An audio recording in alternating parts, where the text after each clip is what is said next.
I wanted to ask, it's a question about Kashmir, but it's a factual, current one, that there are quotes both by the Indian military and then by an unnamed UN military observer group about the use by Indian troops of UN blue helmets and shields while they're essentially performing Indian military functions and quelling protesters, leading some to ask whether the UN is in fact firing into, doing charges against crowds. So I wanted to know, the person who was quoted from the UN said he wasn't authorized to speak to the media. So I'm asking you, can the UN confirm that there's a concern by that mission of the use of UN equipment, visible equipment by the Indian troops? I am authorized to speak, and following the use of UN-marked blue helmets by Indian Rapid Action Force personnel in Srinagar, the UN Military Observer Group in India and Pakistan immediately brought the issue to the attention of the Indian Army authorities.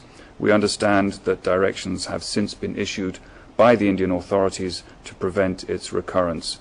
UN-marked items can only be used by personnel serving in United Nations operations during their service under the blue flag and cannot be used for other purposes, including by national armies in the conduct of their operations. Okay, so that's because there's also, I'm sure you've seen the quote by the spokesman for the paramilitary force, Mr. Tripathi, saying that these are used elsewhere in India by Indian troops. Is this a comprehensive? UN-marked items can only be used by personnel serving in United Nations operations. That's what I just said, Matthew. Sure, during their service under the blue flag, and cannot be used for other purposes, including by national armies in the conduct of their operations. Do they now return them to the UN? We understand that directions have since been issued by the Indian authorities to prevent its recurrence.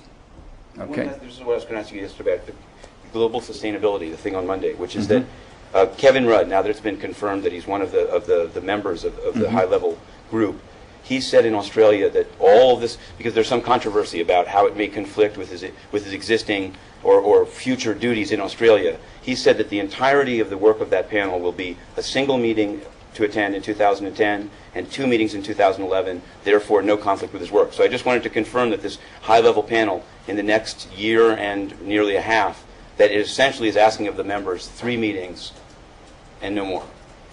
That's correct. That doesn't mean that other things are not going on through the Secretariat, which will be coordinating the work of that panel in between those meetings. But the bringing them together, and as you saw, it's a list of august and distinguished individuals, serving and former ministers and policymakers and other people.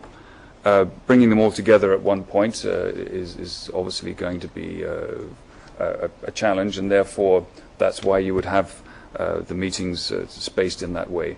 But that doesn't mean that in the meantime other people are not working on pulling together the different strands that will end up helping those panel members when they meet, and then moving towards the final outcome to present to the Secretary General at the other end of 2011.